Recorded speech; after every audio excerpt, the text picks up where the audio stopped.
There's a meat walking around America right now that's leaner than chicken breast, richer in iron than beef, and completely free.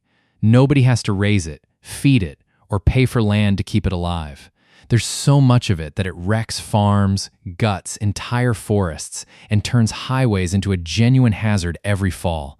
And it is nearly illegal to sell a single ounce of it. That's not a typo. In most of the United States, you cannot walk into a restaurant, a grocery store, or a school cafeteria and legally buy wild venison, no matter how many deer are standing in the parking lot outside. The real answer involves a 19th century slaughter, so extreme it nearly wiped the species out.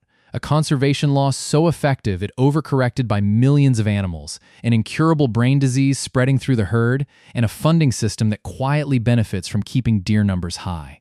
Let's get into it. To understand why eating the surplus is basically illegal, you have to go back to a time when deer were nearly gone completely. After the Civil War, commercial hunting in America was a full-blown industry. Hunters shot deer year-round, with no limits, packed the carcasses in ice, and shipped them by rail to restaurants in New York, Chicago, and Boston. Michigan alone was shipping around 100,000 deer carcasses a year in the 1880s. Hunters used tactics that would horrify a modern wildlife manager. Blinding deer with torches at night, ambushing entire herds at watering holes during droughts. This wasn't unique to deer, either. The same commercial slaughter wiped out tens of millions of bison down to under 1,000 animals, and it drove the passenger pigeon. Once the most abundant bird species in North America, with flocks in the billions, completely extinct. By the early 1900s, America's deer population had collapsed by more than 95%, down to roughly 500,000 animals nationwide. Entire states, Pennsylvania, Ohio, Indiana, had functionally zero deer left. You could walk through the woods for hours and never see one. That crisis produced the laws Americans still live under today, and they weren't gentle suggestions. The core idea was blunt.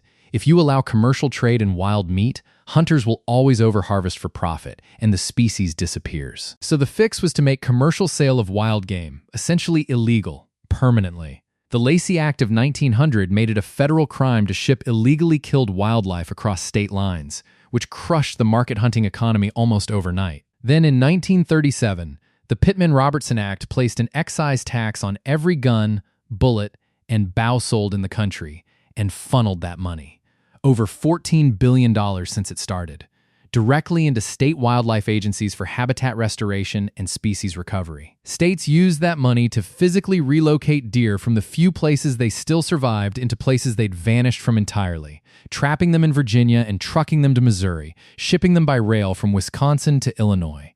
And it worked, spectacularly.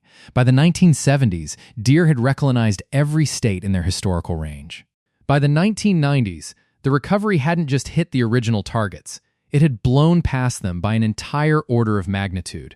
So what turned a conservation win into today's overpopulation crisis?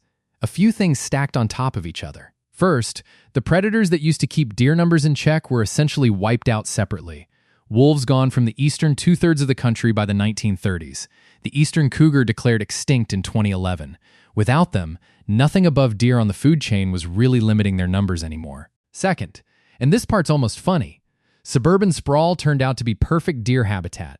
Deer thrive at the edge where forest meets open space, which describes basically every suburban neighborhood with a patch of trees and a watered lawn. Researchers in one New York county found deer densities over 100 animals per square mile when a healthy forest should only support 15 to 20. No predators, unlimited landscaping to eat, and cul-de-sacs are basically a 5-star deer resort. Third, industrial farming gave deer a nearly unlimited food supply. Cornfields and soybean fields stretching across the Midwest. Better fed does start breeding younger and have more fawns. A single doe and her descendants can produce over 100 deer in just 7 years if conditions stay good. And they did. The ecological fallout has been serious. One biologist spent decades fencing off small patches of forest to keep deer out, then comparing them to unfenced ground nearby. Inside the fences, thick wildflowers, tree seedlings, healthy understory. Outside, bare dirt, stripped clean, because every new green shoot gets eaten the moment it appears. He called it a green desert. Looks like forest from a distance, but has none of the actual structure a healthy woodland needs. Songbirds that nest in that missing understory are declining. Some wildflower populations have dropped over 60% in a decade in heavily browsed areas. Then there's the tick problem. Deer are the primary host adult blackleg ticks need to reproduce. The same ticks that spread Lyme disease, which infects close to 500,000 Americans a year, more than new breast cancer diagnoses annually. More deer, more ticks, more Lyme. So, too many deer and genuinely excellent meat going to waste. Why not just harvest the surplus and sell it? Because the same conservation law that saved deer from extinction also made commercial sale of wild venison flatly illegal. You cannot sell wild deer meat in a restaurant, a grocery store, or a school cafeteria in America. Every legal venison you'd find in a US supermarket comes from farmed deer raised and slaughtered under the exact same inspection system as cattle, because the federal meat inspection process is built entirely around animals arriving alive, on schedule, at a slaughterhouse. It has zero infrastructure for a wild deer shot at dawn and field dressed on a hillside. And there's a quieter, stranger wrinkle underneath all of this. The Pittman-Robertson tax that funds state wildlife agencies only exists because people buy guns and ammunition to hunt. If deer populations actually dropped a lot, hunting would decline, gun and ammo sales would soften, and that funding would shrink. Nobody is deliberately keeping deer numbers high on purpose, but the entire system was built to reward scarcity fighting, not surplus managing, and it structurally leans that way regardless. Even if every one of those laws got rewritten tomorrow, there's one more problem that doesn't care about legislation at all: chronic wasting disease, or CWD. It's a prion disease, the same family as mad cow disease, caused by a misfolded protein that forces other proteins nearby to misfold too, like a chain reaction with no off switch. There's no cure, no vaccine, and prions are nearly indestructible. They survive cooking, freezing, and standard disinfection. Once WD shows up in soil, it can stay infectious there for years.